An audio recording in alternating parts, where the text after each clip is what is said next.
All right. Hello, thank you very much for having us. We are representing the Cutler Scholars. We're going to do brief introductions before we start. Hi, my name is Lydia Sider. I'm a sophomore studying chemical engineering, and I'm a Rust Legacy Cutler Scholar. I'm Michaela Treywick. I'm a freshman studying economics, and I'm a Pattison Cutler Scholar. My name is Winter Wilson. I'm a freshman studying environmental studies and journalism, and I'm a McClure Fuller Cutler Scholar. And my name is Faith Voinovich. I am a chemical engineering major. I am a Rust Legacy Cutler Scholar, and I'm a sophomore. So today we're here to present to the Advanced Care Hospital Board about the ethical dilemmas presented. So we are going to go through all three situations, looking at the background, the ethical dilemmas involved, and also our recommendations for the board. So the very first case looks at leaked information. So we're talking about Tyler Mills and his disclosure of private medical information of a celebrity patient to the National Rag magazine.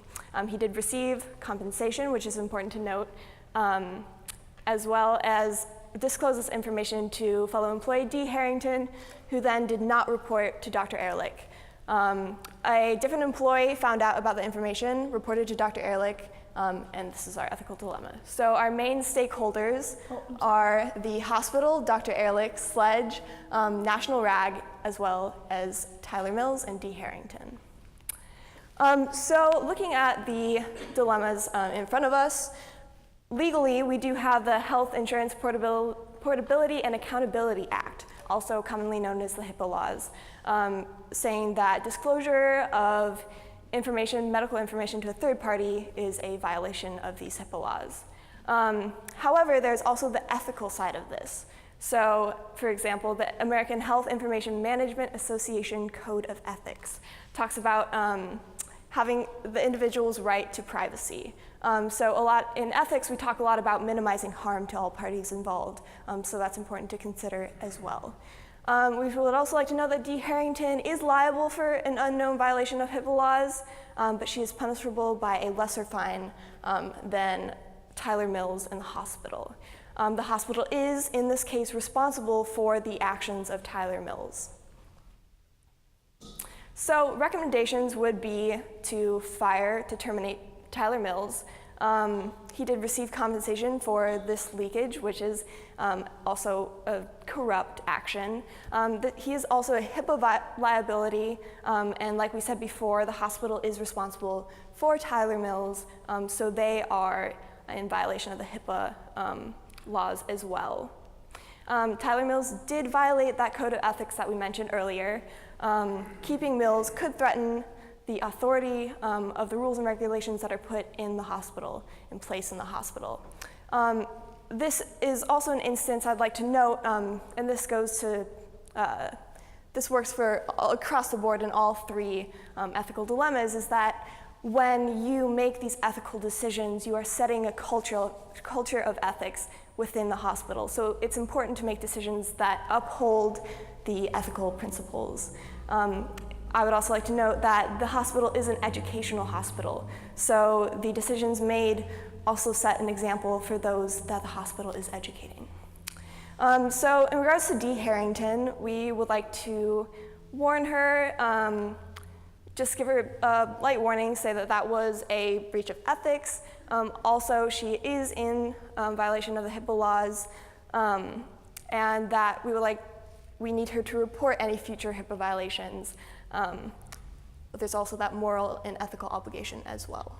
For the hospital as a whole, we'd like to recommend that you implement a system in which lower level employees have to seek confirmation from a leader in the hospital or a person who's higher up in order to switch their service or access records that don't pertain to them. And this situation, Tyler Mills was not meant to be on Sledge's on his case, so he just went in and switched it himself. So we do recommend that we implement a system of accountability within the hospital.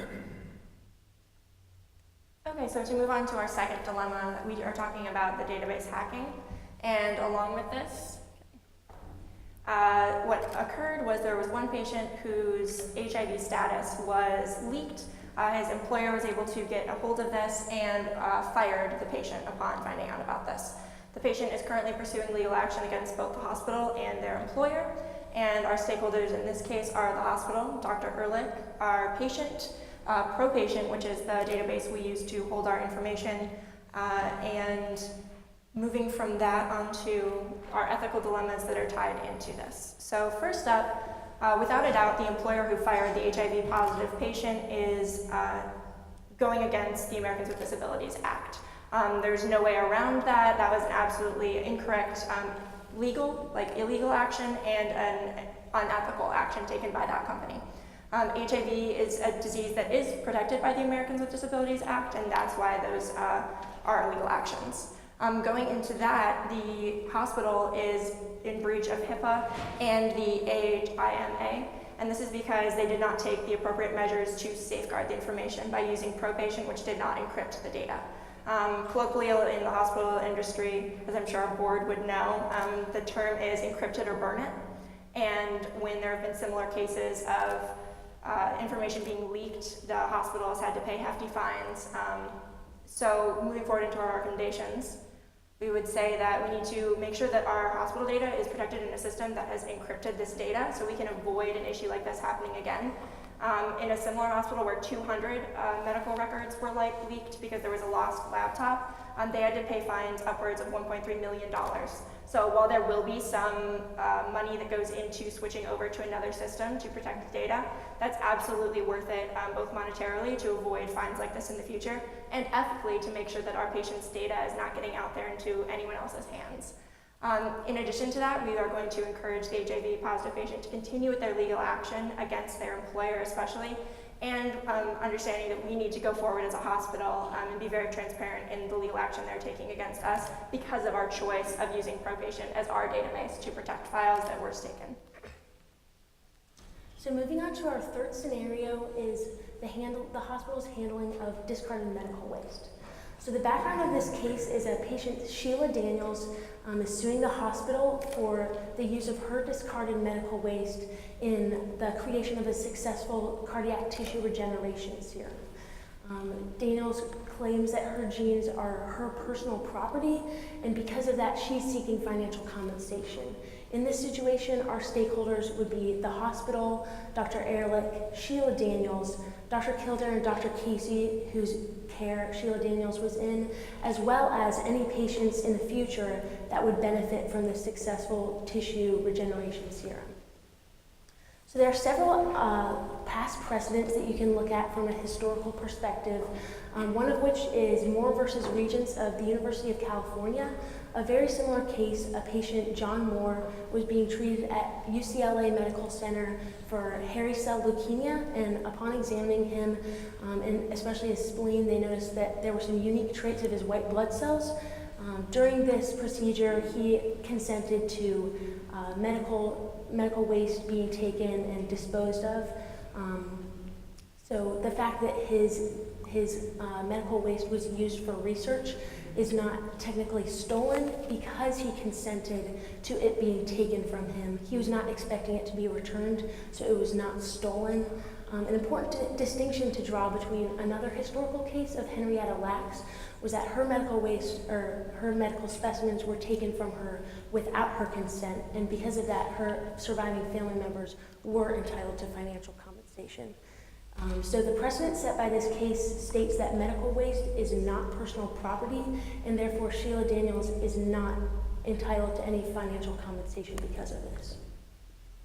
So some of our recommendations are to continue with the legal action that Sheila Daniels has brought upon the hospital. Because of this legal precedent, we believe that the case would be fairly straightforward. We also argue that the hospital should implement a system of patient approval. We want to be as transparent as possible about what medical waste is being used for, how it's handled, just so a patient can provide as much informed consent as possible. So that concludes our presentation. We're open to any questions that the board may have at this time.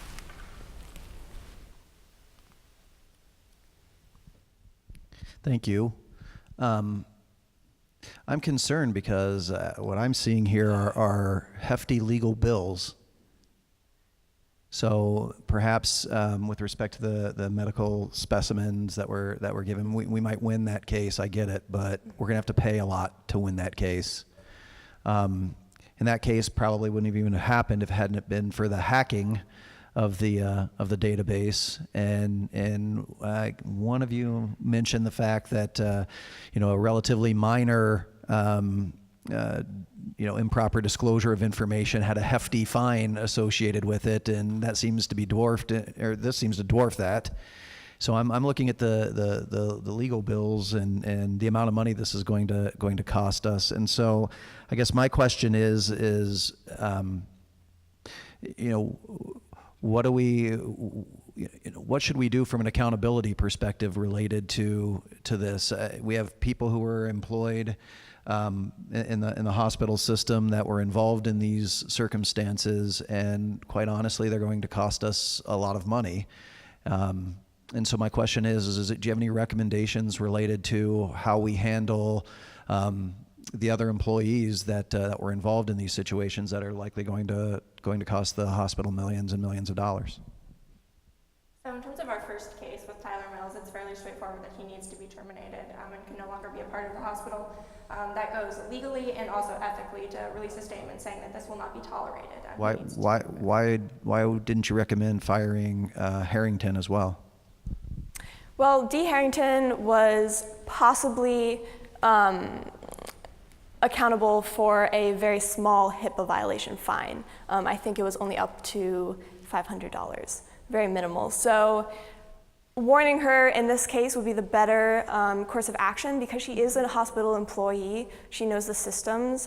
She understands the workings of the hospital. She's been on for a while. So before you fire a hospital employee, take into account all the people that she's cared for, kind of her sense of place in the hospital as well. But wouldn't I be setting the right tone for the rest of the employees in the hospital system? That a breach like this is not to be tolerated, and therefore protect our reputation? Well, I think you see that a lot in Tyler Mills. So we have terminated him from the service because he has violated the HIPAA laws very apparently.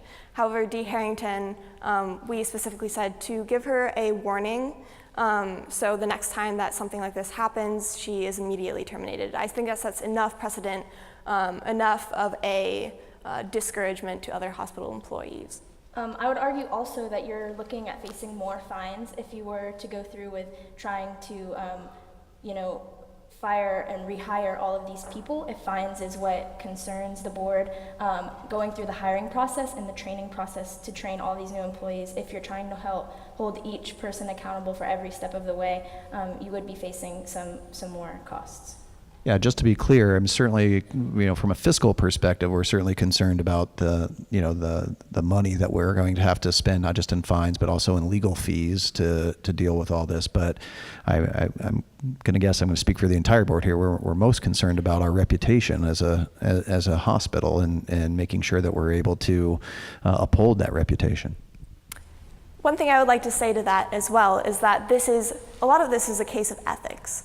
So because you are an educational hospital as well, you are setting this kind of example for the students that come through the hospital. So when you deliberate on things such as legal actions versus ethics, it's important to also consider the ethics of the case. So keeping someone like D. Harrington, who has contributed a lot to the hospital, acknowledging that she has done a lot for her patients, and as an employee, keeping her on and issuing a warning is is a much better example to set for students in the future. And in regards to the last case with the medical waste, I would argue that trying to pursue legal action with that might be worth the hospital's time because of because of what can happen in the future. If that is a successful serum, then you can seek other compensation in that way, as well as gain all of this, media coverage and accountability for hospital or doctors at this hospital came up with that. Yeah, maybe a little bit around the last case and thinking about the fact we're one of the highest respected hospitals in the country. And with this last one, there are times where maybe in the court of law we can win the case legally, but the legal pursuit could put us in the media, and then the average consumer or member who comes to our hospital says, legally they beat Mrs. Daniels, but they took her substance and they used it for gene research. Is that really a place I want to go? How would you message? How would you message to the media, whether we win or lose in the case? How would you message to them? So there's an aspect there of the ethics that goes behind it, and if we want to talk about utilitarianism and doing the least amount of harm, taking these cells that legally is okay while people may not feel the most comfortable with it, understanding and painting it as all the people that will be helped by this serum that is being produced. And many times people will look at that and say, look at all the good that they're doing for this number of people opposed to this minor inconvenience for this woman who, in this case, doesn't seem like she was opposing it so much as those are my cells, but I would like to be financially compensated for them. Additionally, in the case we looked at with Moore versus Regents of the University of California, University of California actually covered Moore's legal fees because although he did lose the case, they recognized that they had some sort of ethical responsibility since they were his cells. So I appreciate your comment about the vast benefits that this research can do and help millions of people if it pans out or whatever. But what do we do about the people that look at this and go, man, that's part of me, and I'm uncomfortable with part of me, doing that. It feels like a violation to my body, my personhood, and I don't really care that much that it may or may not help other people. We're not certain, or it's promising, obviously, but we're not certain about that. So I'm actually a chemical engineering research assistant at the university, and I use a lot of cell lines in my research. It's important to make the distinction, especially in the Moore case precedent, that a cell line is not all of the cells taken from a patient. It's cells sort of derived from a patient, and the cell line is therefore a derivative of his cells, but every cell that's used in medical research is not a cell directly taken from a patient. So while it may be based in the patient, it's not exactly the patient's cells that are being used. So that's a great explanation. Thank you for that. How do we get the average Jane and the average Joe who's sitting in their living room to understand that when they're listening to the media sound bites that we're going to hear about this? Well, one way to present it as well is to think about the fact that at other hospitals it's something that goes on as well. So it's not just our hospital, it's not just Advanced Care Hospital where this would be an issue. They're doing it, so we should do it type of thing? Well, the fact that it's legal and it also does benefit a great number of people. So it's something that can start off feeling uncomfortable, but I think normalizing it and coming forward and being a hospital very transparent and this is legal and this is going to benefit, and we understand that there are uncomfortable aspects, and that's why we're going to implement a system that has a little bit more informed consent so we can help people know about it, but we're not going to go back on this research that we've been working on. So you think the message is that, hey, this isn't out of the ordinary, this is common practice, and it has the ability to benefit so many people, and you think that's the message that will resonate with most? Right, and also helping that we are going to work on letting patients know a little bit more about what could happen with their cells down the line, because it's something they sign off on, there might be medical waste, but they don't necessarily know what that means. Okay, thank you. Thank you. Do we have any questions from the media? Yes, please.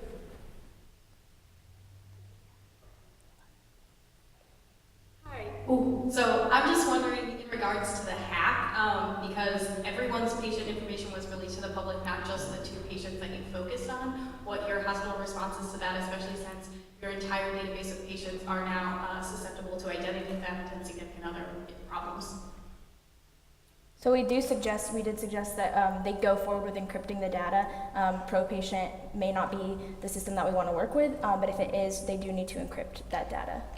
And also because we don't have a total estimate on exactly how many patient files were actually out there, we just know that the hackers were able to gain access to certain files. It'll be a matter that we'll need to deal with, and showing that we're willing to move all of the patient files over and encrypt them so that something like this can be avoided and we don't need to worry about that aspect anymore would be a great step to take in terms of making sure patients feel more comfortable that their data will be secure. But so in terms of like informing the current patients who might get their identity stolen, do you have any recommendations on that? So we'll be releasing a press release that has to do with the fact that certain patients were, their data was accessed, but because we don't know the full extent of that through pro patient, it'll be something that's kind of a general statement of this is what happened and be aware that this could happen. But because we're moving all the data over, that would be our main response to it. Okay, thank you. Any other questions? Thank you very much, team.